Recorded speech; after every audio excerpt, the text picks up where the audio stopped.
I'd like to introduce Jeremy Knoll from Kacey Climate Action. Very, very grateful for everything that you've done in order to help us put this together today. Come on up and give us a few words. Hi, good morning or good afternoon, everybody. I wasn't expecting to say anything, but I'm happy to have you all here today as part of our decarbonization roundtable conversation. This is one in a series of conversations about how do we do better across the Kansas City area. How do we work together and work collaboratively to build structures for inclusion as well as combat global climate change through our combined work across state lines and across many municipalities. We work with many partners across the Kacey Metro. I see Metropolitan Energy Center in the audience here, as well as the Mid-America Regional Council, City of Kansas City, Missouri, City of Mission. So many folks that work with us, and the state of Missouri. Thank you for being here, Emily. And we really work across party lines, across state lines, to try to build this coalition of work towards a better future together. I'll stop there and let you guys get started. Here we go. Thanks. Thank you very much, Jeremy. So before we begin, which I know everybody wants to do, I'm going to just do a quick discussion of what it is the British government is doing right now on building decarbonization. So the British government has made a long-term commitment for decarbonization overall, beginning with working towards a 100% carbon-free electricity grid by 2030. That's a big goal. Last September, the UK closed its last coal plant, and we're continuing to work to decarbonize. About 27% of the British, UK's energy use goes into buildings, so obviously building decarbonization is a major issue. So this includes all kinds of, oh, here comes the expert, somebody who actually knows something. No, okay. Well, you wear the hoodie, which means you know something. In any case, so the British government has made a series of different commitments to working on building decarbonization. The first one is every 5 years, there is a new series of building codes that are released. The next one's coming in 2026, and that building code will require that all new buildings be electrification ready. That means that they have to be able to run on anything that's not fossil fuels, so electricity. The second is the UK has a program called EPCs, the Energy Performance Certificates, which was a program that was begun when the UK was part of the EU. The Energy Performance Certificate system means that every time that you sell or lease a property, you're required to have an up-to-date energy audit. And the energy audit tells you how much electricity or how much energy is being used in this property. So that goes for everything from a full office building to a small retail store to a single family home to a condominium, what we might call a condominium in the United States. This has changed everything. So when you actually get a listing for a property, you get a grade from A to G. And so you as a consumer or you as a property owner know where you stand in comparison to everything else. It solves the split incentive problem for developers, but it also makes it so that consumers are able to make a choice based on how much energy use there's going to be for a property.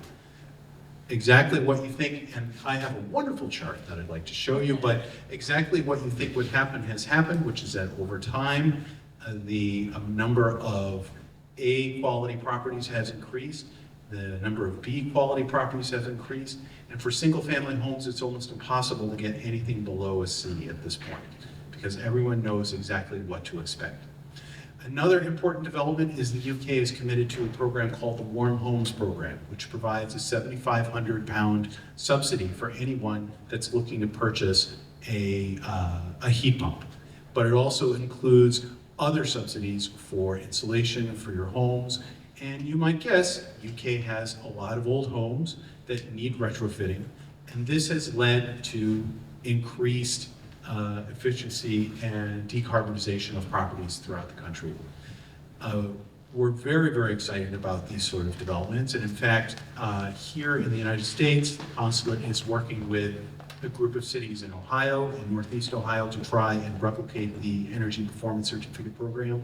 We're also working with a group of cities in the state of Colorado to try and put together an EPC program there as well. We're hoping to be able to launch something in 2026 in both of those places. We're very excited about that. We'd love to talk to you about it more if that's something you're interested in. But the UK is broadly interested in partnering with municipalities and states throughout the United States to try and advance these building decarbonization programs. We're very interested in being able to transfer the knowledge, hard-won knowledge that was put together over the last 20, 30 years of running our programs. So with that, that's all right. I'm gonna call it a win that I was able to give this presentation from memory. And it's okay, we're not gonna need this anymore at this point. Oh, no. I know. I'm so sorry. No, that's cool. You get gold points for just trying. In any case, I'd like to welcome up Richard Hyde, our General Counsel from Chicago, who's going to run our roundtable at this point. Thank you. So Mike's done a very good job in explaining what my country is supposed to be doing, but he's got my title wrong. I'm a Consul General. I don't know how many times. In fact, I'm not a lawyer, so that's the most important thing. So I'm the British Consul General. You're probably wondering, Mike's explained a little bit why we are here. We're here because we are a country that really, really believes in our commitments to net zero. And whilst the conversation at the federal level is a little more complicated right now, we believe at state and city and metro level, we can continue to talk about the economic imperative that is decarbonisation, the economic imperative that is reducing the amount of carbon used in providing power and electricity to businesses and people, without necessarily getting into the ideological conversations that we were having a couple of years ago. So we're here because we're trying to promote it. Mike mentioned we're doing lots with Ohio. I cover 14 states across the Midwest, and I love to create competition between states. Ohio is probably now the most engaged with us. We took a delegation, a bipartisan delegation of state reps and senators back to the UK only a month ago, was it only a month ago? 6 weeks ago? 6 weeks ago. It feels like yesterday. And that was fascinating to see in a state which is pretty divided politically on pretty much everything, to be able to have some fairly liberal minds, some fairly conservative minds traveling around the UK with us. I mean, whiskey helps, so definitely is part of our diplomatic toolkit. But to be able to engage on things with organisations who are really, really kind of at the cutting edge of promoting for ideological and climate change reasons, adaptation and change of behaviour to the most conservative minds in Ohio, and getting them to understand there's an economic imperative as well as a climate imperative. That was our goal. At the end of it, we think now Ohio is now going to move forward with legislation in November to completely transform their energy system. I mean, that partly is due to the fact that they had a massive scandal a couple of years ago involving the utility, and people went to jail and other terrible things happened as well. So there is another imperative as well, which is reform. But we've been able to convince them that you can do this in a way that is good for the consumer, good for the population, good for business, good for the economy, and also, we say it quietly sometimes, good for the environment too. So that's kind of why we're doing this across the region. And we're engaging with everybody across the political divide. And we're just hoping that we can have a conversation today that's going to provoke a few interesting thoughts, and we can share some of our experiences as well. So with that, I'm going to call our panelists up, and we're going to kick off. I think we'll go this way.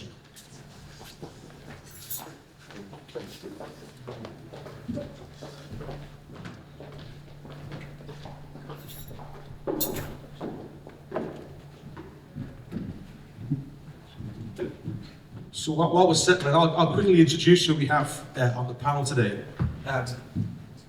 So we have Jonathan Arnold. Jonathan, I think the clue's in the name, but leads a company called Arnold Development Group. As a seasoned real estate developer with a passion for sustainability, he's developed a strong track record of successful mixed-use sustainable projects across the Kansas City area. We have Jennifer Grundy. Jennifer is Associate Director for State and Local Advocacy for the US Green Building Coalition. A licensed engineer, Jennifer oversees the organization's state and local advocacy initiatives across the US with a focus on policy that drives high-performing buildings, building decarbonization goals, and green building strategies. We have Kacey Ace, I hope I pronounced that. Ice. I knew I should have asked you beforehand. Kacey Ice is the Sustainable Buildings Coordinator for Kansas City, Missouri, where she is responsible for implementing the homes and buildings strategies outlined in the city's climate protection resiliency plan. And last but absolutely not least is Mary Katherine Kennard, an urban planner and leading Arcadis' planning division in the Midwest. Arcadis is a leading UK engineering and architecture firm that develops commercial building sustainability solutions. So thank you all for joining us. I'm going to ask a few questions, and then I'm very keen to leave plenty of time for more questions from the floor as well. So it's not all kind of what the Brits want me to say, it's what you want to say. So we'll start with Kacey. Tell us, so Kansas City's experience with benchmarking so far. Maybe you can explain what benchmarking means to you, and then how you've embraced it. Yes. So I do not run the benchmarking program at the city, but I've asked a lot of people, so I'm going to do my best and I have some notes. But basically, we have an energy empowerment ordinance, was the name of the ordinance that we passed, also known as our benchmarking program. It is a policy that requires owners of buildings that are 50,000 square feet and above to benchmark their energy and water use in Kansas City, Missouri, city limits. And they do that on an annual basis. Our program hovers around 60% compliance right now. The intent of the program is to improve the city's management of our natural resources and help businesses and residents save energy and money on their utility bills. And we also want to help local utilities and ourselves target future investment in energy use and technical assistance and just investments in our building stock in Kansas City. Something I mentioned when we were preparing for this is we're really interested in learning about the participants' experience in this program. So how do we help them see value in it and use the data that we're collecting? So I kind of view that as us. I'm in the Office of Environmental Quality at the city. And I think in the office, we're kind of looking at this as the next step for that benchmarking program is how do we get the participants to see the value in that and use the data that they're submitting every year so that they can see over time, are there upgrades making a difference and where can they possibly have the greatest impact? I think some companies have the opportunity to work with groups like Arcadis, where Mary Catherine's at, and other groups around town that can kind of help organizations use that data, but not everyone has the resources to do that, or the budget, or honestly the interest in understanding that data. So figuring out, I think that's kind of our next step. We have, in terms of new buildings, we have our 2021 IECC energy code that we've adopted, and we also have a LEED Gold ordinance. For our municipal buildings, so any new building that's built by the city of Kansas City must be LEED Gold. So our new construction is kind of taken care of, and the policies that we have for existing buildings, like this benchmarking program, are kind of where we see our next steps in making sure that we're decarbonizing our existing buildings. Before you make a question, is benchmarking focused on efficiency or cost? So right now it's just energy and water consumption. So there's not really, we're not helping people look at the cost. We're not looking at reductions over time right now. It's just the data piece. A lot of cities are a little bit further along than us in helping those organizations use that data. So that's where I see our next step. Well, I was just going to add that there we go. That Kacey and the city of Kansas City are being a little bit Midwest modest when they cite that 60% compliance rate. that might not sound very impressive, especially if you're familiar with benchmarking policies. Many of their jurisdictions are claiming numbers of 90 something, north of 95%.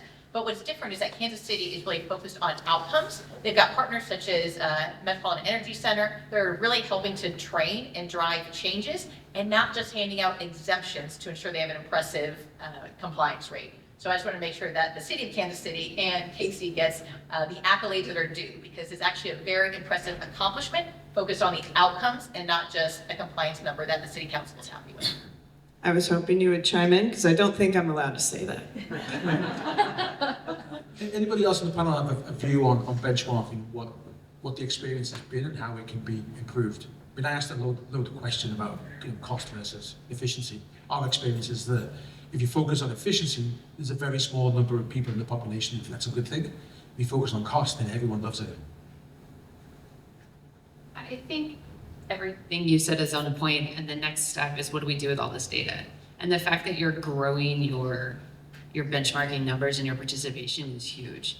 And it is kind of looking through, whether it's consultants or your neighborhood smart people, the guy in the hoodie who could do the math, is, what does that look like for the next steps? And what are the next, how do we take that data, like you said, and where do we start putting the dollars to it? So one of the challenges with everything right now is the impact of reduction in federal funding in support of initiatives like this. So Mary, where do you see this challenge now? How do cities like Kansas City create a path forward without the support of the federal government? I think some of it is, as we were talking on our presentation, our prep call, was that it's also kind of the vocabulary that you use. So right now, climate change is not a good federal word, but public health is still an acceptable word, and anything that has to do with revenue or economic development will always get the door open. So some of it, I think, is retooling the mission or using their correct words. For example, as he was saying, as a Midwestern representative, Illinois believes in climate change. There's states south of Illinois that do not. They have severe storms, and severe storms cost money. Now, it could be climate change, or it could be climate resilience, or it could be, but they don't, it's different words. So I think some of it is learning to use the correct words or the vernacular of the time. I'm really impressed that y'all actually have climate, I was like, I'm so impressed that you can actually call it climate action. And you have people who want to make this better, and you have community members showing up because that's what it takes to keep it going. It's a good point. I mean, I spent previous 5 years working in Houston, and that was an interesting place to try and, back in 2020, we were hosting COP26, and I was told to go out and explain to Chevron and Exxon and ConocoPhillips and the governor of Texas that climate change is real and you guys need to participate. So I found using climate change was probably not the right vernacular, so we've always had to adjust how we approach it. But when you speak to farmers across the Midwest, or particularly in the South, we speak to farmers in Texas, they don't have water. Correct. Farming without water is kind of hard. We talk to farmers in the Midwest, they are really badly affected by the changing climate. So you can have conversations, real world conversations about climate without necessarily focused on It's weather changes. weather changes. But that's fine, it's a place to start. Yeah. If it's costing farmers money, then it's a place to start. So we can still have those conversations. And reducing their water usage, reducing their fertilizer inputs, increasing their yields through different technologies, that's still, it's climate adaptation that I would call it. And I think it's fascinating to watch the way the farmers are changing their conversations around this, is because some of them are using the words climate change now because their crops are being directly impacted, and the science behind those crops is being directly impacted. So we're changing the way we're changing the rotation of the seeds. We're changing what the seeds are made of. We're changing when they need water, what that's going to look like, because we all know that our fertilizer came from World War II overstocks, and so now we're kind of running out, and it's burning up the ground instead of helping again. So it is a constant amount of science and change and accepting of things that are just not the same anymore. And how does that translate into kind of broader development in cities like Kansas City, where there is, I guess, more of an acceptance of the terminology, but still you have to find money to invest in the programs? Right now, anything you can drive to economic development. When you prove to businesses that urban heat island effect makes or public health changes, I mean, I get grumpier the hotter I get. So the hotter people are, the grumpier they are. The grumpier they are, the less likely they are to like live. So when you can start changing the way that looks, if you have a streetscape with trees going down it and people want to walk in your downtown, when they're gonna walk, they're gonna stop at stores. When they stop at stores, they're gonna want to spend money. So I think relating it to the dollars and the way I was looking at you as the developer because your passive communities do this. So like you bring that in, you tie in those behaviors, and that's what generates the money that goes to the benchmarking. So I think it's telling that story incredibly well. So Jonathan, coming on to you then. As a government guy, it's easy for me to talk about this stuff, but I don't have to walk the walk. You're actually building and developing. So how do you do that in an environment where there isn't that kind of big pot of federal or even state funding to make it easier? How do you build decarbonized buildings and make the case for it makes business sense? Is this on? Can you guys hear me? Okay. So I think stepping back for a second before we get into the nitty gritty of like building envelopes. No. There's a switch on the bottom. Oh yeah. Now can you hear me? Okay. So before we get into the nitty gritty about how do we get high performance buildings to work and whatnot, let me bring some good news for everyone sitting in here. Something that hasn't changed in the last 12 months that has caused us to, reconsider our citizenship. So in the 90s, what got me into development was this love of walkable places. So I got to live in Rome, in a place that my apartment was 900 years old. And I came back and said that was such a high quality of life where you were walking or biking and you were socially connected. Why aren't we doing this more? And it was right at the early age of what was called new urbanism. There was a sort of people that were wanting to get back to walkability. Fast forward to 2010, 60% of Americans want to live in a place that's walkable. That's really good news, and that's because we're rediscovering the fact that we're social beings. We want to be connected. It has nothing to do with climate change. It has to do with the fact that we have a loneliness epidemic. We want to be with other people. So that means density. If you want to have walkability, things have to be in business to walk to. And if you're going to have density, you need to have quality, because the single biggest complaint in living in multifamily is what? I don't want to hear my neighbor. And so no restaurant would have an advertising campaign of come eat here, your cholesterol will be lower, right? You sell the restaurant on how amazing the food is and how great the environment is, right? And so we cannot, the good news that I want to leave everyone or just plant is that this industry of efficiency and high performance buildings leads to buildings that are so much more desirable to live in, and they're economically more efficient to run and operate, that pays for the added thing. We've proven that model. Everyone has that's in this space. And so I see the biggest challenge is getting people to realize that not all buildings are created equal. And the more that we can build and the more that we can talk about benchmarking the quality of life that people are having in these buildings. If you go to our website, there's 4 videos of people who have lived in our passive house communities. We didn't tell them anything to say in these videos. They just gushed and raved, right? So they have no utility bill, right? They rave about that, the economics, the simplicity of all that. So I think at its core is making something that people want to be in, remembering that we are in the service business, we're providing a service. And then from the economic standpoint, we can get into all the tools. There are still, despite all of the changes in HR1, there are still some really good tax credits. There are some good programs that we utilize every day to make our projects financially make sense. That's an uplifting message. We don't always get uplifting messages in these conversations. That's good to hear. And I'm blessed. I live right now in Chicago, which is an incredibly walkable city downtown, and it is life-changing, having lived in Houston for 5 years where you could walk to your car and that's about it. So it does make a big difference to your lifestyle. Having just been in the UK for a week, my watch keeps telling me that my step count has doubled in the last. So just a simple fact that you're healthier when you live in those environments as well. So that's great news. But I was at dinner on Friday with an investor, a British investor in clean energy, and he said he's never had it so good as the last 6 months. He's suddenly found that the market for his investments have shot through the roof without any federal, with no positive support from the federal government, actually quite a lot of hostility publicly. He's found that the business community now have figured out that actually this is worth doing anyway. Is that the sense in your industry as well?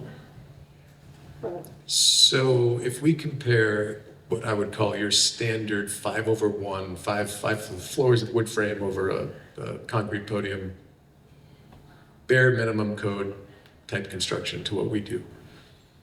We have, let's see, our insurance costs are 50% of theirs because we build resilient buildings that don't burn and rot and get damaged. We can capture the energy savings because we pay the utility bill. Those two things give us a better yield than the 5/1. So that's without any tax credits, anything. So now the tax credits come in, and if you do geothermal, that tax credit's still around until 2034. That's how you can really start to have a better economic model. And so we're having developers that have never cared about the environment at all in this high interest rate, high construction environment that we're in, coming to us and saying, can you show us how you're doing what you're doing? Because they don't care about the environment, they just want to make money. Yeah. And that's been the story of renewable energies in places like Texas. They don't care about the planet, they care about the cost, and the cost is in renewables, so it makes sense. That's anybody else want to comment on any of that? It's all good news. So let's go to Jennifer. Kind of following on logically from that, energy prices in the US are relatively low. I mean, people complain endlessly about energy prices in the US, and I tell them to go and spend a few weeks in the UK, and you want to see what energy prices really are. Are efficiency savings enough to get people to want to decarbonize? Or are there different strategies we need to adopt? Both. So I'm all for adopting different strategies that help strengthen that economic conversation. It says it's on the circle. Just straight, thanks. Policy can be such a powerful tool to get people to consider that economic conversation. We often talk about housing affordability, but housing affordability is not just that first cost. We'd have a built environment akin to fast fashion if all we were looking at was that first cost. So when we start thinking about the life cycle cost of the building, which gets into these examples we were given here, then we start thinking about the utility costs, the cost of operating a building, the building's health impacts to those building occupants. Now we start getting into a jurisdiction's responsibilities, the health and safety of their community at the local, state, and federal level. That is part of their responsibility. So ensuring that the built environment is coming at it from a life cycle cost analysis, that is within their realm, which means they can set policies to remove headwinds or even put in tailwinds to help accelerate that. Now we could be looking at additional permitting, streamlining. We could be looking at ensuring model codes are in place. The idea of model codes is where I know a number of folks in the audience are struggling with right now as home builders are out sharing misinformation about the impact of model codes on home building. NAHB, the National Association of Home Builders, is sharing a storyline about the 2021 codes increasing the first cost to build a house by over $30,000 in 44 states. Now, if you start digging into those numbers, over 80% of those costs are not actually required by code, but it makes for a really fabulous talking point when you're speaking to state and local legislators. ACEEE put out a wonderful fact sheet last month I will share with you if you're interested in knowing that whole breakdown of that cost comparison. But changing the narrative to the efficiency, the cost effectiveness is about life cycle costs to the building occupant. utility costs, cost of operation, health impacts. I think it really helps sell that story, not just for the developer who does need to make a profit. There wouldn't be a business in existence building homes if it wasn't profitable day one, but we also need to consider that life cycle cost. So policy strategies, I could speak with you for hours on end about those options, including benchmarking, transforming your benchmarking to building performance, and all the other options that are out there. It's all really interesting stuff. I always get told off because whenever I do one of these events, I always have to mention a British company called Octopus Energy, who we work very closely with. Octopus are now, I think, the most successful recent startup in the last sort of 15 years in the UK. It's the biggest utility company in the UK from nothing 10 years ago. About $12 billion, $15 billion company now. But they're very much an environmental company focused on disrupting the energy market. One of the things they've just launched in the UK is new build social housing with 10 years guaranteed, no bills. So in the UK, the biggest chunk of your disposable income goes on your mortgage. The second biggest chunk of your disposable income goes on your energy costs. They've taken that out completely out, and it's all focused on making decarbonisation real for everyone, not just for the people who can choose to do it. That's the big focus of them. That's the big focus of our government as well.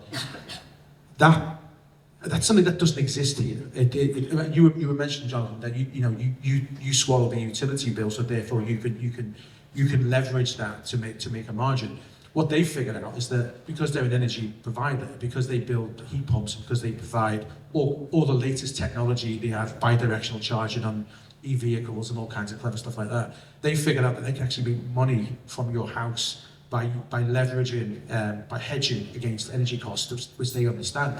So there is a way of doing this to make it really, really cheap to the consumer, really, really efficient to the environment, and actually, really, really good for everyone. And that's ignoring the current code. I mean, they build everything within current code. So is that something that could be feasible here? Is there a way of taking that kind of social housing, free energy, efficient energy, and make it work in somewhere like Kansas City? We're not $1 billion company, but we're doing that right now, right? We can introduce you. I'm sure they'd love to work with you.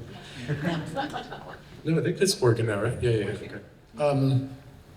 I mean, it's not rocket science. The idea that a developer invests for energy efficiency or renewable energy, and then the market, if you're trying to work within best practices around social equity, and that people's housing plus utilities should be no more than 30% of their income, well, then you have what they should be paying, right? Well, I'll mention a project that we're doing right now. It's 22 acres, 395 apartments, 4 megawatts of solar on the roof. We're doing a 20 megawatt hour battery, and all the solar and the battery powers all of the apartments completely net zero. And our residents pay 30% of their income to get there, and that rent helps pay for the energy improvements. So they win because they have predictability, they have a rent plus utility that's within their budget. The environment wins, and as we move into the future, as utility prices are volatile, we don't have to worry about that because the sun is going to continue to shine. I would say some of the strategies to address the existing buildings is where we start getting into some difficult conversations. There are some wonderful examples of innovative solutions coming at it from new construction, especially from a multifamily perspective, but we're having difficulty matching our energy conservation efforts with the rising cost of energy. We may have what are looked at as being low energy rates, but they've been increasing significantly, 6% in the last year. They've been outpacing inflation for a number of years. They're expected to top 20% increase over the next couple of years. You match that up with the fact that overall in the US, we've reduced our energy consumption by over 10% in the last 20 years, I think it is. And that's including the tens of billions of net square footage we've added, and still in aggregate we've reduced by over 10%. But when the rates are climbing that fast, all that effort into energy conservation, it doesn't net positive to homeowners. So while we can continue to find some innovative new construction strategies and innovative multifamily housing strategies, we are, I think, struggling on that existing building and existing single family building front to try to find ways to connect those heat pumps you mentioned to some other creative utility financing solutions to allow them to take advantage of these changes as well. And we also we don't have the grid infrastructure in the US to take like an old building downtown that's been renovated, and let's say it's more energy efficient than its neighbors, and we're in a blizzard, or we're in or we're at the opposite end, and we're in the opposite of a blizzard, I just went blank. Wait. A heat wave, thank you. And that building is efficient, right? So that building can cut its consumption. We don't have the grid technology to turn that building off. And so there are some harder, like we're getting into the nuts and bolts of it, but you're right. Like when energy is outpacing the inflation and the cost of it, we do have to look at kind of all of the materials we're upgrading these buildings with. We have to look at the built environment around these buildings. That's when we go back to actually having like street trees and things like that work, because that's what we can actually control and put in. Because a lot of our energy system, especially when it comes to power, is a federal mandate. This thought is not all the way thought out, but there's a consumer protection piece of it too, that I always think is kind of missing from the conversation. When you go to buy a single family home, for a lot of people, that's the biggest purchase you will ever make in your entire life. And if it's something that you're going to be constantly reinvesting in to fix the windows, fix the doors, fix the leakiness of all of it, I think that's a piece that we miss too. That's money that those folks are having to spend to upgrade their homes and not spend on other things that can boost the economy in other ways. So I just think that's something that's always kind of missing in this conversation. Absolutely. I think it's a great way to kind of highlight kind of where we started this conversation with the building energy consumption labeling, the program you guys have at the time of sale and lease. A few cities have it. Chicago has it on the commercial building side. I know there was a wide push to green the MLS to try to just get the ability to share what a residential energy audit, HERS rating, whatever may have been done, shared. And that faced such an uphill battle just to create a blank spot on a form to share that information. But until we can have benchmarking done at the scale that all buildings are transparent about their energy consumption. I mean, at the end of the day, realtors will say location, location, location, which is fine. If someone buying a house or a commercial building only cares about location or first cost, they can make that choice. But for those who want to consider the life cycle costs, who wants to consider the health impacts, having that data collected and shared, I do think is purview to the government, because it is about community resilience. It is about community health, because that building does impact everyone's well-being. But how to get there is a big step that we need to figure out. And I think, just going back to our certification scheme, I mean, I work for government, so I shouldn't really be critical, but as government, we set out to do one thing, and by accident, we created something very different.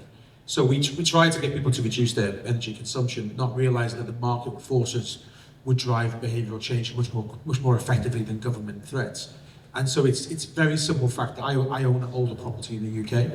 If I want to sell that, I have to invest in upgrading certain things in my house to get my numbers up. Because it can cost me as much as 25% of the value of the house if I'm in the wrong category. So if I'm in a D, not a C, no one's going to buy it. It really reduces the value of the house. As someone said, it's a 30-year, 50-year investment in some cases. So it is in my interest to invest in my property to keep it up to date. And that's, I mean, I'm not planning to sell it, but if I do need to sell it, I know I can't afford to spend $100,000 fixing my house. So I need to do it in increments as the windows need to be replaced. If I'm moving, if the furnace needs to be replaced, it can be replaced by a heat pump, not by a traditional gas furnace. I've taken all the gas out of my house because gas is just so inefficient in the UK, it's so expensive. So these are the natural things that you do as a regular consumer, because you know at some point the biggest asset I'll ever own is depreciating in value much more rapidly than my neighbour who's made those little investments. That's what we get to. Before we open it up to questions, I just wanted to ask one sort of other question, which is about the public health aspect to all of this. So we talk about the environment and the climate and climate change and decarbonisation, which are all really, really big things. And we would say in the UK it's an existential threat. Don't say that so much anymore in the US, but I certainly say in the UK. But actually, there's a real world kind of short-term threat as well. In many of the, as we would call them in the UK, in the cities, in the projects, as you call them in the US, and in the more challenged areas, there is real-world dangers to people's health in living in inefficient, in badly built, in non-renovated housing stock. What can we do about that in the immediate term to fix those problems? So that's a really big question. I think, so I'll speak from the design, what the designers had on from the vertical and construction part of it is, I think kind of when you're pushing your clients for the healthier materials, but when you're looking at some of these older buildings or older multifamily units, you realize that they're just not healthy. And like when you're living there and you're getting sick, then you're not going to work. And when you're not going to work, like we create this cycle. So I think a lot of it is very much we lean on developers like you who actually do want those materials. And it's so exciting to go to work with them and say, hey, we're gonna make this great. And when they look at the better materials, they already know what's coming with those materials. I also think that when you look at it from just purely like public health is usually a way that your local government doesn't get upset, because it's really hard to say, I'm not going to give the police department a raise or the fire department a raise or teachers. But when you start talking about the health of your community and that people are going to be healthier, which means they can still make it to work and they're not missing those days, then you do have those changes. But it's hard. I mean, you start with windows with things, and then you go to walls, and then you go to, it's the same little upgrades.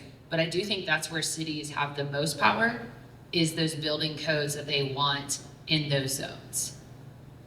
I think we have to be cognizant that buildings are complex systems. I got my start as an engineer, but site development, I know the outside world much better.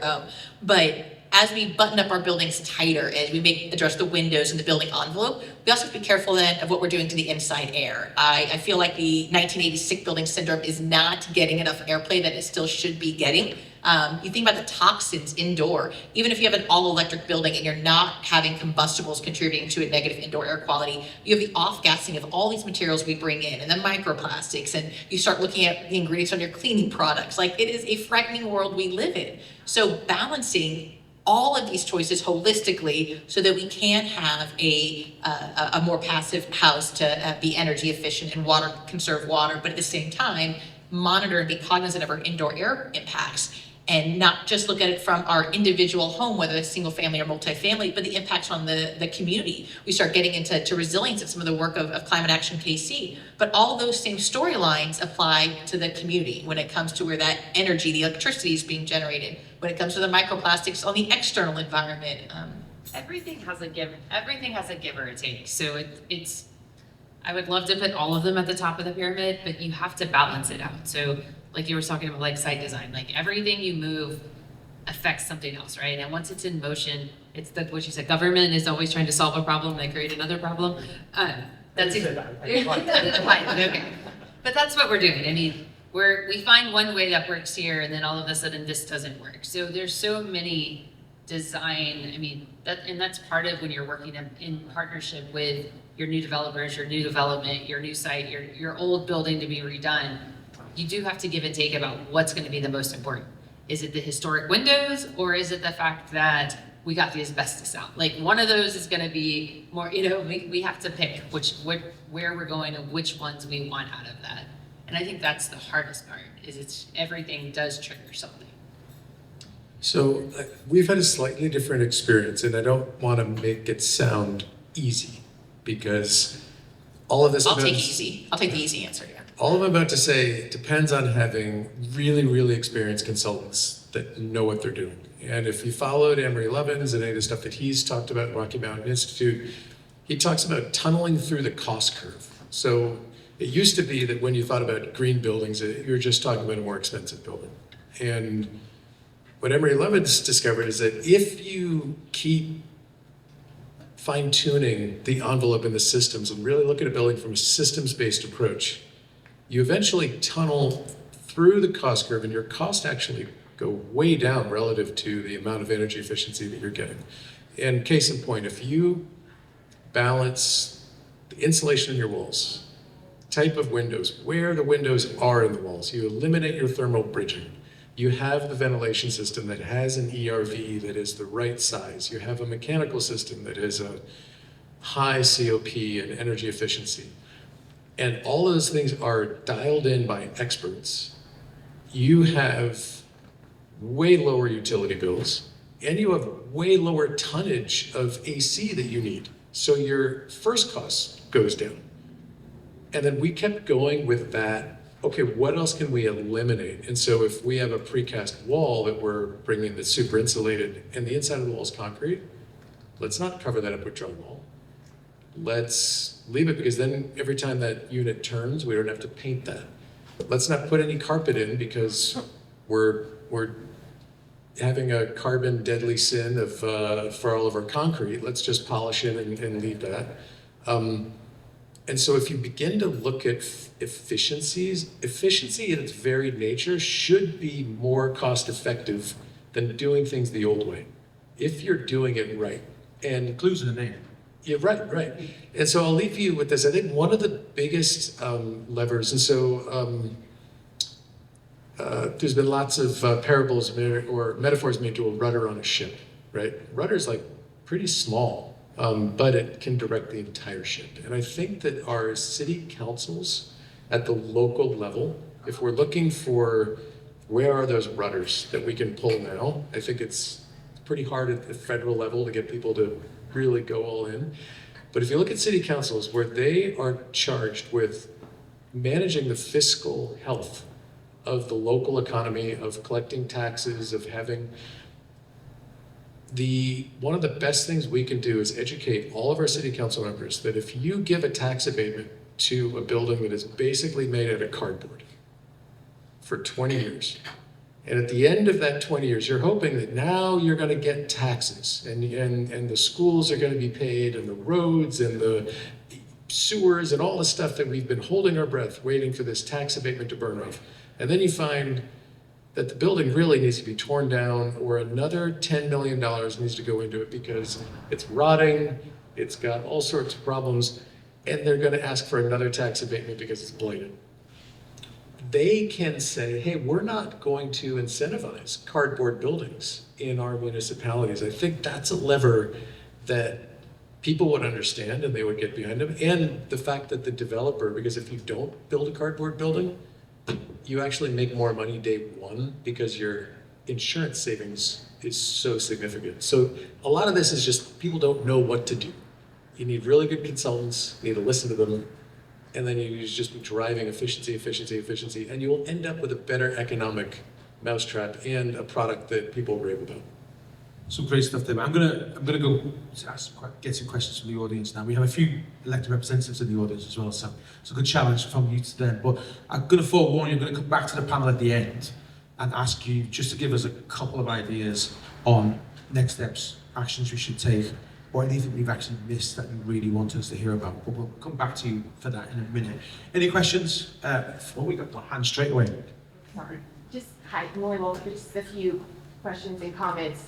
Like the meaning of you here, we worked at NBC really hard to get the 2021 energy code passed. And I think one thing that we, worked on it for 4 or 5 years, and what finally turned the table was when we finally got a few builders who weren't scared to speak up, and people in the industry. A council member said to me directly on the phone, we've heard the health benefits, we've heard the utility costs, but any time we said it would reduce utility costs, the HBA would just argue back. So we were both arguing over non-real numbers in the future. And so when we finally got some builders to speak up, and a home energy auditor, one more conservative council member who didn't vote in our favor, he called her daily to ask her questions. And I feel like they finally have the reassurance from people in the industry, like, okay, the green people can say all day that the HVA is wrong, but when they finally said, okay, these are people building homes and going to home energy audits, like that is what turned it. And I think to the passive home, another one was a nonprofit who builds homes in the Forest District in Kacey, passive homes.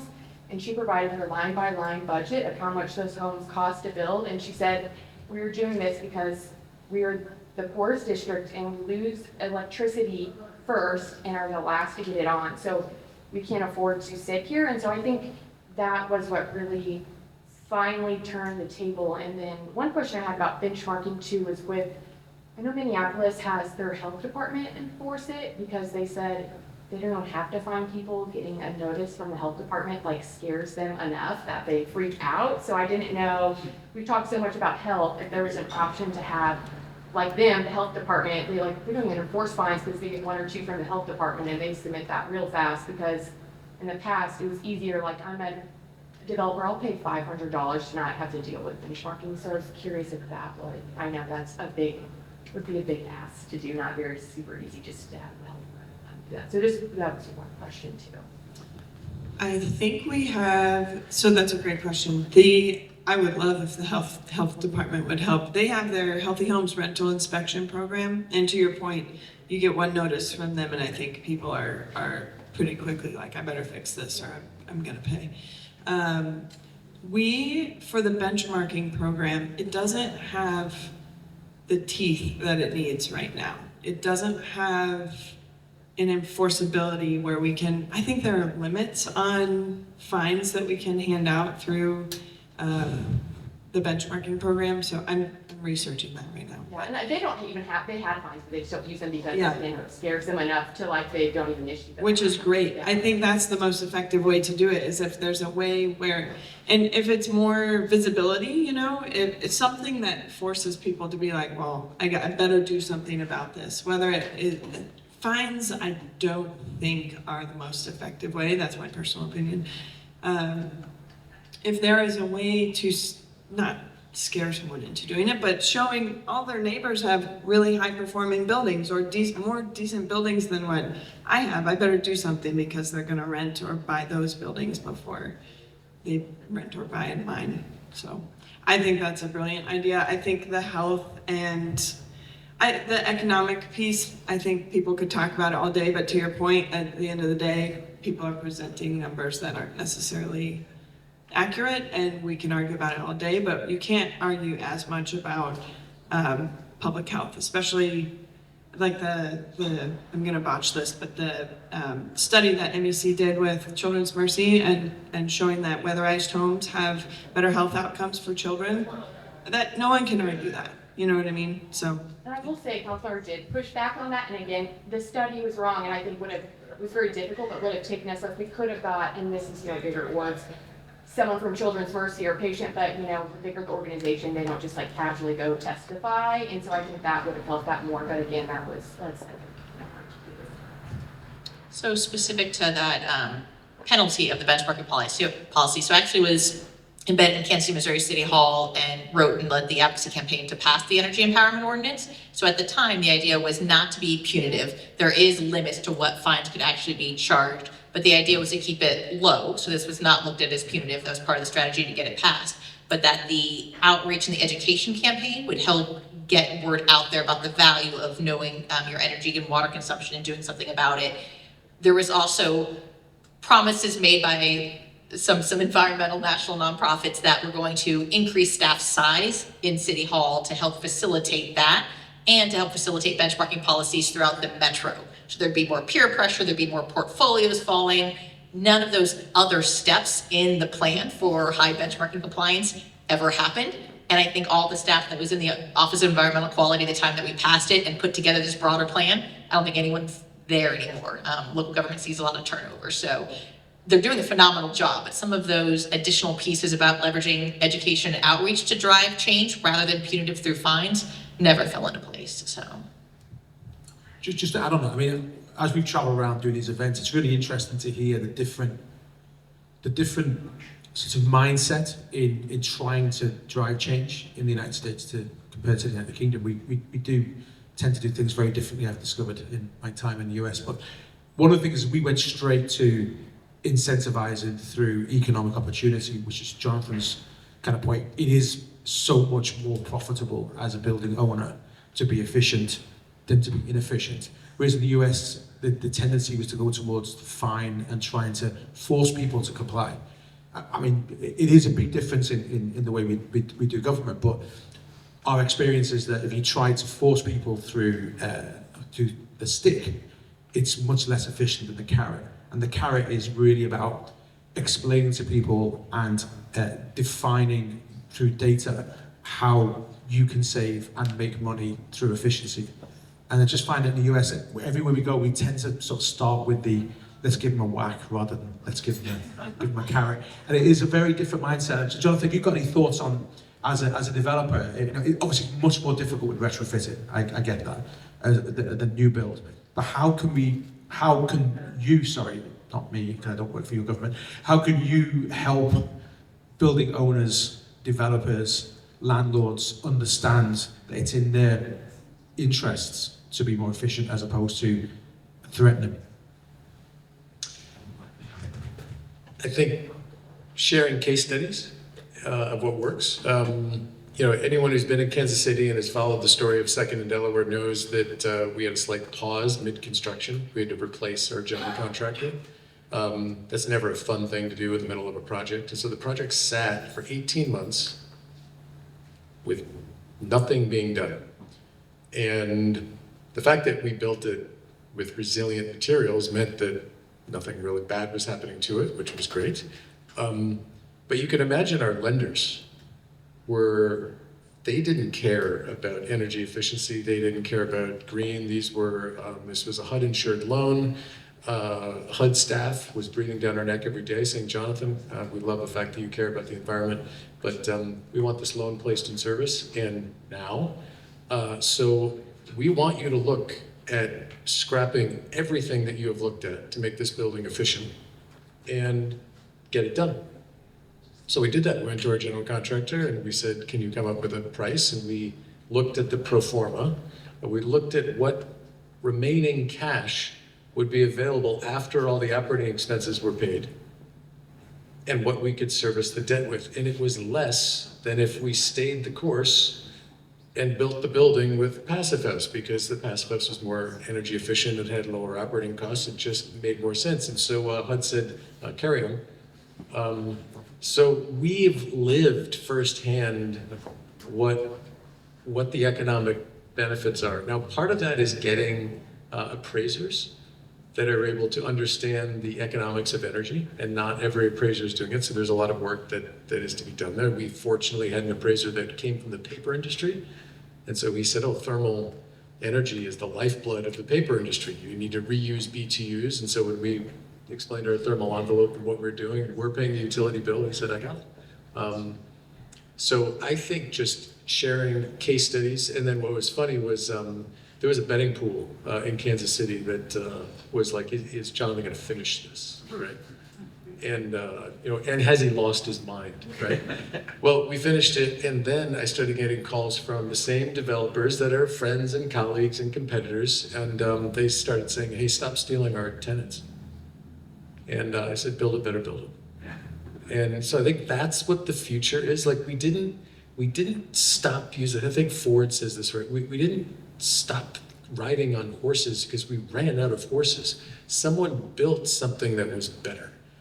And so when I hear about the IECC 2021, I write all the letters, I show up, I say this is the smart thing to do, but am I scared about it from a business practice standpoint? Absolutely not. It's like if someone said, hey, there's a bag of cash on the table. Do you want to leave it there, or do you want to take it with you? I'd say I like the energy savings, and so it's about education and getting people to realize that green does not mean lower profit. Any more questions from the floor? Yeah, go ahead. Let's shout loud. Yes, I would just like to hear more about the rollout in the UK. I mean, I get it. When you say public education campaign, I think I'm exhausted already.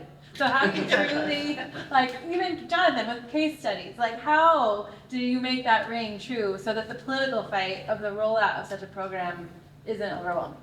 So Mike gets upset when I start kind of making stuff up. So if I'm making stuff up, please shout, Mike. But basically, there was, from my recollection as a consumer, as a householder, the basic conversation is different. So in the UK, particularly anybody under the age of 40 is quite passionate about the environment. It used to be 30, now it's 40. We're gradually getting older in our common sense. So my daughters who are in their 20s and professionals, they just don't tolerate me not thinking about the environment. So there was a very different public perception about the existential threat and the reasons why we need to make a bit of a sacrifice in order to make their and their children's lives livable. So there's that's the first starting point. There's not a lot of ascension to that. The reality is that our energy prices are significantly higher than energy prices here. And so when Russia invaded Ukraine and the price of gas went through the roof, and the price of heating our homes and driving our cars almost doubled overnight, that was a big shock to the system as well. So everybody then immediately starts thinking, how can I be more efficient? And in parallel, before that, the government had made a decision that every single house and every single commercial property in the UK has to have a certificate independently audited which says what their energy efficiency rate is. And that then became currency. We created a market, because just like you guys, we're pretty capitalistic in our outlook. And we all like to save money and we all like to get a deal. And when you're buying a house, if it's going to cost you 30% to run it, 30% more to run it over the next 10 years, you're not going to buy it. So it's a combination of a mindset amongst the vast majority of the community that it's a good thing to do anyway. There's an economic reality that I can't afford, my elderly relatives or my cousins down the street who don't have the opportunities that I have, can't afford to heat their house in winter. I was going to say cool their house in summer, we don't cool our houses in summer because that's not a thing we do. But we can't afford to heat your house in winter and all people are dying. When your granny dies of hypothermia because she's got the heating on for 1 hour a day because she can't afford to heat it 8 hours a day, that is a big shock to the system. We also have quite a strong, folks here might call it socialism, we call it humanitarianism. We care about our neighbours. We care about the people down the street. We care about people who can't afford to heat their houses. And we have companies, bizarrely, who also care about that stuff as well. So, if I have to pay a little bit more so that other people can pay a little bit less, that's not a big deal in the UK. We can live with that. So I think we are in a very different place, a very different mindset. The last thing that we needed was government telling us to use less electricity, because that doesn't work. Where we get companies to incentivize us to use less electricity, that really works. So Octopus Energy, again, that's two mentions, and I don't work for them honestly, but they basically have a scheme, and they ran it in Texas, where they told everybody who was a utility in Texas, they told everybody, if you want to, if you bring a copy of your thermostat and you put your thermostat onto 78, because it was a hot day, the grid was about to fall over, put your thermostat onto 78, come to the Kirby Ice House beer, it's a pub, show us a picture of your thing, all the drinks were ours for the night. Thousands of people turned up. It was a silly little thing, it was a gimmick, but it was an example of what they do in the UK. I just signed up last Sunday for free electricity. So I basically said to my kids, run everything, charge your cars, run the laundry, do everything on Saturday. The electricity's free. And on Tuesday, I asked them to turn everything off because electricity was spiking. And they paid me to turn things down. So they incentivized me. It was like $1. It was nothing. But it made me feel good because I got money back from the utility. So it's about creating an environment where commercial companies provoke you to do the right thing through incentives, and government just stays the hell out of it. That's basically what we got there. What did I forget, Mike? You got it. Thank you. Sorry, good question. Sorry. I just had one question, Bob. Who do you hire to do that idea? I think one thing I've seen is I don't know if anyone's been a global entrepreneurship week, Kacey, what is it? There's all these cool young creative people. If you just put them in charge of coming at messaging, this would be solved. Or at NEC, one of our teammates, he has no experience in environment, but he learned and he worked for a radio station. Everyone just likes him. You could come up with a flyer in a half hour that we would spend 2 weeks on. It would be so lame compared to his. So I just who do you hire? I think that would, and I know budgets are tight, but when you who comes up with those creative ideas? The industry does. I mean, so Octopus is an app-based system. I have an app on my phone. I can turn my daughter's, they live in my house, I can turn the thermostat up and down depending on how mean I'm feeling. But fundamentally, it's all driven by young people. Young people are so much more creative, they're so much more tech-enabled, they're so much more able to communicate through TikTok or whatever it is. There's a whole series of campaigns on this stuff. I mean, I've worked around the world in diplomatic postings around the world, usually side by side with Americans promoting democracy and human rights and good governance and freedoms. And we always figured out the way to actually get a message across is to get young people to tell their parents. And bizarrely, parents do occasionally listen to young people. And so that's how it works in the UK. The embracing of the climate threat in the UK is very much driven by the 14 to 25-year-olds. And now, as I said before, it's now 40, 45-year-olds embrace it as well. This is not because they got it on the mainstream news, they got it from their children telling them that they'd seen something on TikTok, which means that you guys have got to stop using straws, you guys got to stop using plastics. This is all driven from bottom upwards. It's driven by businesses doing the right thing, and it's driven by community organisations figuring out how to communicate. But we're really bad, as Jen, what am I? I'm not a boomer, not quite. But we're not great at that because we try to do it through traditional methods. It's about thinking differently and getting creative people to listen. Letting creative people loose on this stuff is the way to go. Any other questions? A couple of thoughts here. One is just coming back to the city baselining conversation and picking up on a few things that you've all said. I wonder what the sort of next generation of baselining looks like, and if we might think about some positive stories, right? Identifying those who have tracked and then done something about their number, and sharing whatever action they took to do better. I know related to that, and where I'm going with a question now is in the Kansas City, Missouri's climate resilience plan, one of the factors lines up with what Richard's talked about a couple of times, which is the idea of at point of sale, properties need to provide an energy audit or energy score. That is in our local plan. What I struggle with in that becoming a reality is thinking of all of the homes across our city are mostly the same typology, were mostly built at the same time, and perform very similarly, whether you're in a richer neighborhood or a poorer neighborhood. And so how do we do that? How do we bridge that point of sale score to your point of, I can't sell my house because it's a P or an F, I need to be at least a C, for those who are on fixed income, for those who bought a home that their family fits into, but are not able to put in $100,000 for new windows and insulation and all the things that I feel like I've been chipping away at my 100-year-old house doing work in my neighborhood. How do we start to bridge that equity divide in upgrades and connecting finance and reporting to benefit? I don't have an answer. But I was thinking, something I wrote down that I wanted to mention was, I think we've talked about market transformation and building, in the building space and changing the demand for better buildings. And not everybody has the choice of choosing a building that has better indoor air quality or better, you can't hear your neighbors and you can't, not everyone has that choice. Some people have to live in certain places that take housing vouchers or those kind of things. And so how do we bring those buildings up also? Because the buildings that have pressure from tenants to improve, maybe we'll invest and make those upgrades, and then those people will have better buildings and better spaces to live in. The cost will probably be passed on to them a little bit. Whether it's justified or not.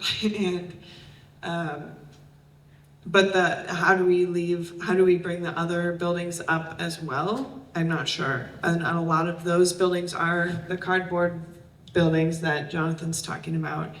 And they're dangerous. They're dangerous to live in. So I don't have an answer for that, but another bit of good news is I talked to Emily about this like 2 years ago now, which is crazy, but there are conversations in City Hall right now about bringing that energy disclosure and that piece of the climate plan to light and figuring out how we can do that. And I think that is going to be a huge part of the conversation is if we do this, there's a huge potential to increase that equity gap. And so making sure that we don't do that is going to be really crucial. And my only answer is to engage the community and the architects, not just people that live in the buildings, the tenants, but the architects and the engineers and the really smart people who can help us bridge that gap is going to be really important. coming at it from a building is an active member of the community perspective, building performance standard as the next policy step, I think is one of those tools. It's not going to get us there completely, but it takes equity into consideration in that all buildings have to now be held to a specific baseline. Existing buildings is just such a tough crux for us to get to. We have new construction strategies, you know, from here to the end of the day, but existing buildings is tough. So building performance standards has been the next evolution of benchmarking policies. They're not easy. They take significantly more staff, significantly more education and outreach, significantly more pushback from the community. But I really do think that is one of the ways to level that playing field and make sure we're equitably providing those benefits across our community. Go ahead, Mike. I just want to add, this is a conversation that we've been talking about in our discussions with cities in Colorado and Ohio about solving this. And there's two pieces to that. The first is the UK and EU has a wonderful solution, which is these letter grades, A through G, which the value of the letter grade is not static. It changes over time. You know, sometimes you might make it a little harder to get an A, might make it a little harder to get a B.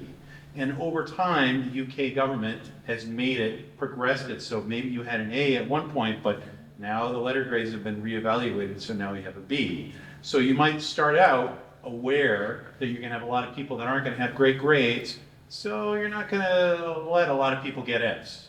You know, you'll let people get maybe a C or a D. You know, you make that value decision. So you can march that along over time. And what they're doing in Colorado and Ohio is that they're matching these letter grades to a certain point with HERS scores and also home energy scores.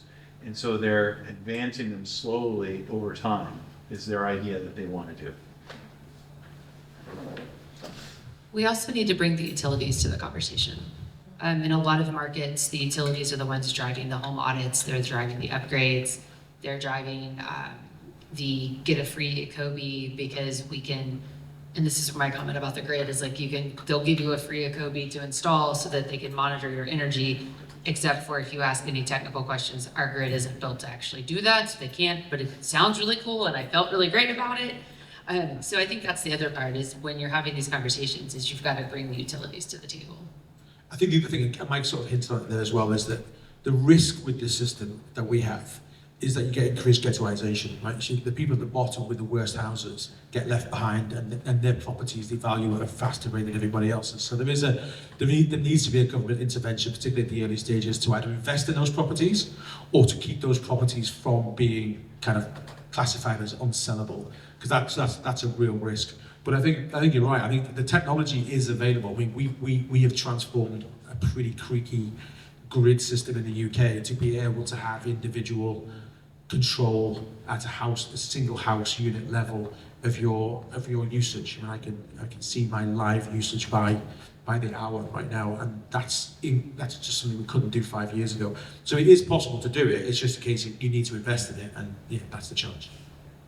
So one final question, I think, and then we're going to go back to the panel. Go ahead. Sorry. Just to give a very quick update. So I'm the state rep in Weber for District 24, which is the Midtown downtown area of Kacey. We're talking a lot about city issues that our city is thankfully progressive. Our state is not. And so when we talk about like the energy codes, the last few sessions, a preemption bill was filed, and it continues to move farther and farther down the aisle. Last year it gained some traction, so I just want to be mindful and remind everybody that that bill is most likely going to get filed again. And we do not have the power in the Senate to stop a lot of things. So they want to roll this over in the Senate, they can. So it's one of those to be watchful. And, you know, as I think if we get more voices like the developers there to have those conversations, that hits better with the other side of the aisle. And then also be mindful of language. Mary Katherine, we talked about weather. And when we talk about climate change, and that's exactly what we need to talk about is weather and not use green energy, renewable energy, or anything like that. We just literally talk about things like weather change. whether changing in alternative energy. There you go. I mean, I'm a foreign diplomat, so I'm completely politically neutral, but it doesn't hurt when states like Ohio can be progressive in a traditional use of the word on these issues. That really helps in conversations that we have with the states of like Missouri. So yeah, we definitely I make a point everywhere I go when I say I spent 5 years in Texas, the world's after China, the biggest wind producer in the world, now the biggest solar producer in the Western Hemisphere. Oh, and it's Texas. So, you know, the biggest gas producer in the world. So you can do all of the above, and, you know, states like Ohio have figured that out. I think it's not beyond the realms of possibility that state level Missouri can too. So I will note that there are a number of coalitions that are already engaged trying to get in front of this awful Missouri bill, and you really professionally, politely downplay the significance of this bill. It sets a cap on Missouri Energy Code where there is no state cap and prevents any kind of policy that would impact a building's cost or operations. So that lead policy in Kansas City, Missouri, the building performance standard in St. Louis, affordable housing incentives throughout the state, those all suddenly become prohibited. Now, the bill is poorly written, it's not legally enforceable, but this is politics, so that doesn't matter. Going back to that idea of the local voice matters, getting the professionals involved, the comment was made earlier about the 2021 code in Missouri fight. That is completely essential. USGBC and AIA and a number of others are working together. USGBC keeps their name out of it. Nobody cares what the Green Building Council thinks about energy code in Missouri, but we can be a vehicle pulling together resources, helping to connect those interested members of the community to one-click campaigns to find out how to connect with the right committee that's hearing the bill. So I would encourage anyone who cares about codes, even if you don't live in Missouri, that's just where it's starting, and it will grow from there. It's being test-driven in Minnesota, in Wisconsin, a version of it was successful in California with Democratic sponsors. Like, this idea is nationally growing, and we have to stop it in Missouri. So Anecdotally, one of the conversations we had as we were looking to do a mixed income housing project on the east side was the employers all said, we can't recruit and retain employees because there's no quality housing. And if their energy bills are sky high, they have to pay them more, they're not competitive, and their businesses aren't able to grow. Like, the more that we can communicate this as an economic development and resilience and competitive edge against jobs going other places, I think the more successful we'll be. And with the developers, we're constantly telling them how you have a hole in your head to not want these things. I mean, you should be banging down the doors saying, like, yes, do it more because it's going to make it easier for me to finance these things. So if there's a list of people on the other side of the aisle that we can write, you know, please. She's got the list. I have a question. Is that allowed? Okay. Kind of for Emily and Jennifer and whoever else, I'm curious about the language piece on using, I know we've talked a lot about the language. What about things like, I always just think about the consumer protection because I've recently bought a house and I want to buy something that's quality. And is there any conversation at the state level around that bill with like durability and protecting the consumer so they're not buying something that is gonna fall apart? A little bit. It doesn't hit as hard as you think it would, is the issue. So that's the issue. There's a lot of people on the other side that do not want to hear that or care, I guess. there are a lot of big names. Donations to a legislator is how I'm quantifying big names. But they're out there speaking about cities being unable to build any kind of housing. That, again, it's misinformation. Facts don't matter here. But they are putting out information to the policymakers across the state that Kansas City, Missouri's housing plummeted once they adopted that 2021 energy code. They cite numbers of how many new homes are being built. They're not real numbers, but that is what's in front of the legislators. So the story out there is that we can't have businesses coming to Missouri because we have no housing for our workforce. Therefore, this is a workforce development bill. By putting a low ceiling energy code, by prohibiting green building standards, we are going to allow workforce development housing to occur. It goes back to that affordability is not first cost. We have to take into account the health of the building occupant, the building's impact on the community, the operational costs of the building. But those talking points aren't resonating as well as you would think they should. I have also started having the conversations with developers specifically on when they're trying to do affordable housing. But then they say they've sat on this property for X amount of days waiting on a permit process. And Waiting on a what? a permit process. And that's one of the questions I keep on coming up with is it the energy codes or is it you sitting on a piece of property for X amount of days, still paying on it, and that is what's driving up the cost as well. What's the issue with the permit process? So the HPA had a listening session with builders and developers about the energy code, and I think they thought, we're gonna go and hear the energy code, and everyone said the permitting process sucks, and they like never promoted that event or anything because they didn't, it was the permitting that got it. I would say one thing that really worked with us is a lot of the people, commissioners and poorer districts said like, I'm not building $500,000 homes, why do I care about this presidential code? And they didn't realize it applies to townhomes and multifamily homes 4 stories and below, but poor inefficiency. So then they got a little more interested, like, oh, there's a lot of townhomes and small multifamily going on, so that got them interested in, I've been Kacey resident, and we're pushing for a better code there, and one of the council members just looked at the HBA and he said, you've had a horrible energy code for years, right? And I can't afford a house now, but the energy code's the problem. He's like, you don't have really an energy code now. So I think having some of those people call out the facts is really helpful. Some of the people who are scared to say, or you don't want to say that, just those people who can just kind of call it out as it is. So I'm very conscious of time, and I'm also conscious we have food and drink as well, so we can continue the conversations there as well. But just before we wrap up, just to each panelist, we'll start come across it. We've got a few ideas, I think, today, but is there anything that you think we should any concrete next steps that we need to consider? I would ask everyone to be that squeaky wheel, kind of going back to your rudder comment, that it doesn't take a very large object to move a very big ship. And it is those squeaky voices. We heard several examples here that are advocating at the local level, the state level, that see real changes being made. So I would encourage you to speak up at your council meeting, reach out to your state legislators, ignore Congress for the short term, but then get back to advocating to them. But it takes having those business voices, having those building professional voices reaching out, because your elected officials don't hear from that many individuals. That being said, present company aside, the competency bar for being an elected official is pretty low. Like, don't write off that as an opportunity for you as well. Whether that's school board, city council, whatever your passions are, it is not that hard. I mean, it's hard, but it's not that hard to serve. So consider that as well, so you can have a rudder-sized role in steering a really big ship. So recently we got a new dog. We have a 70-pound Bernedoodle, and if anyone's had a Bernedoodle, they know they have a mind of their own. And you have to show this dog that he is the dog, and you are the one who provides all his needs.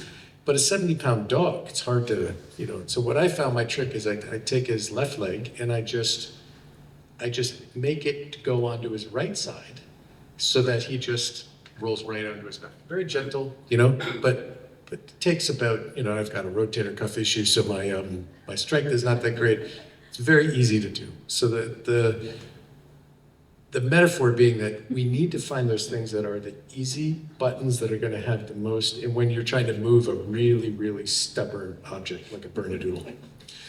So Jeremy reminded me that we have had a discussion recently with a very large REIT. I think the Real Estate Investment Trust, I think they own several 100,000 apartments across the country.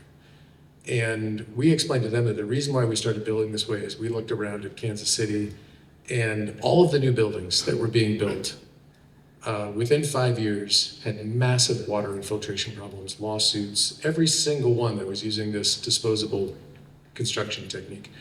And one building had balconies that were rotting and falling off of the buildings within a couple years. I mean, talk about health and human safety and public health. And this REIT told us that they've drunk in the Kool-Aid. The reason why they wanted to talk to us is for the last 8 years, they've spent $35 million fixing balconies that are rotting and falling off their buildings.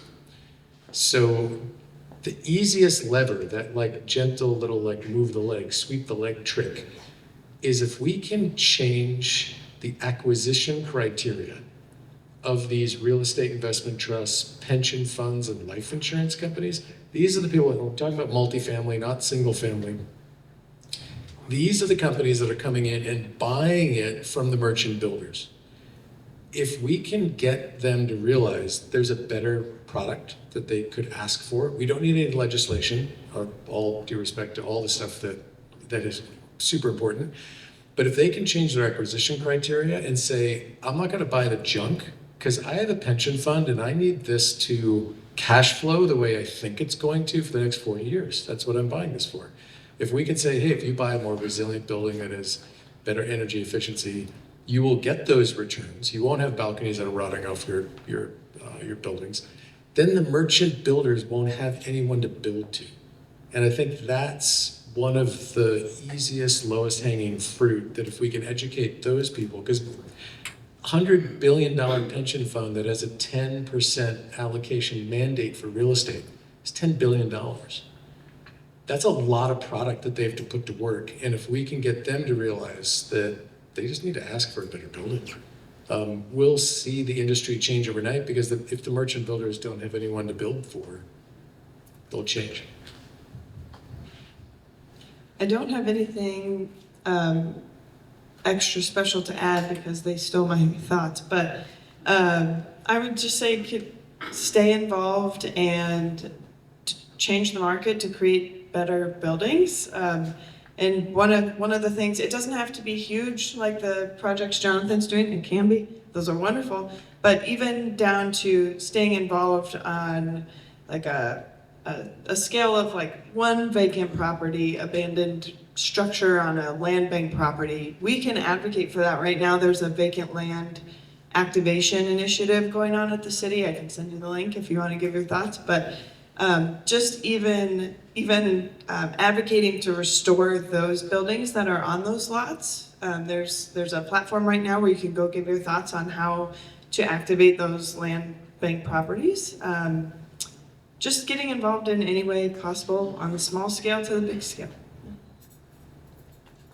I think we should also, like, the thing I always love reminding people is that some of the things that make the biggest impact in your community are the things that you don't think about, which is like the way your streets look, the trees that you're planting, and that matters. And it also decarbonizes your neighborhoods, and it helps with all the urban heat island and people's behaviors. But don't forget the Lorax. Don't forget to speak for the trees. Speak for the trees. That's the closest sentiment. So just a few thank yous. I just want to thank Jeremy and Emily from Climate Action, Kacey. Great name, by the way. Thank you for working with us to put this on. We really appreciate your partnership. And sorry it took us so long to actually do it. It's only 8 months late. Also Kevin, who spoke at the staff for hosting us today. And finally, just thanks to our panel who've all given their time and hopefully their insights and some positivity, some positive messages. Thank you, Jonathan, for making sure we remember that there is actually commercial people out there doing the right thing for the right reasons. And so with that, we're going to close and continue the conversation. We're going to have some drinks and some food. The food's been sitting there for quite a while, but it should be okay. But thank you all for joining us, and let's keep talking.